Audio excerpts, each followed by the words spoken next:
oferit încă o dată șansa de a regăsi clipele ce-au fost și s-au risipit, și tot ceea ce împreună am clădit, portând când mereu doar privirea ta.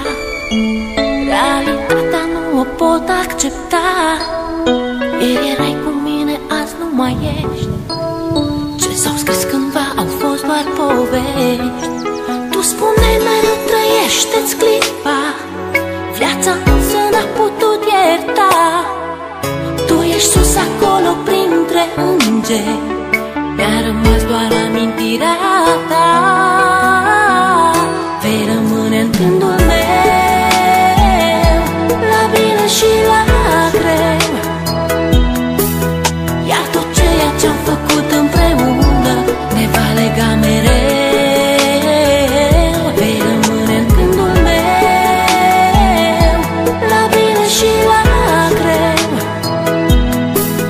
Iar tot ceea ce-am făcut împreună ne va lega mereu.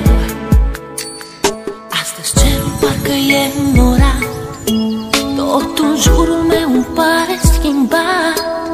Uneori viața e de neînțeles, ea nu iartă, iar tu nu ai de ales. Este ultimul tău drum, te-am pierdut, amintirea se așterne în trecut. Ieri erai un suflet nevinovat, astăzi îngerii din cer mi te-au luat. Parcă ieri trăiam speranțe și vise, parcă ieri aveam tot ce ne-am dorit. Tu spuneai că viața merge înainte, mă întreb oare chiar s-a sfârșit.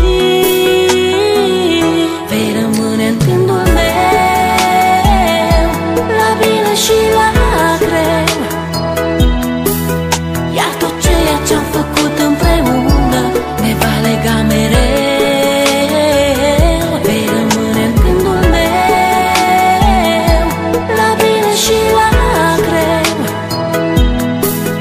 Iar tot ceea ce-am făcut împreună ne va lega mereu. Știu că mă auzi.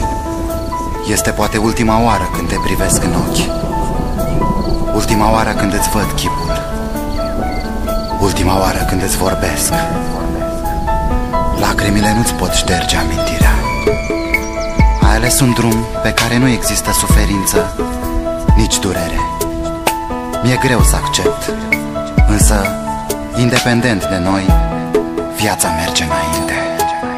Parcă ieri trăiam speranțe și vise, parcă ieri aveam tot ce ne-am dorit.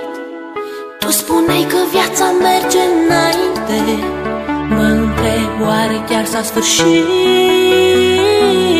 Vei rămâne în gândul meu, la bine și la greu. Iar tot ceea ce-am făcut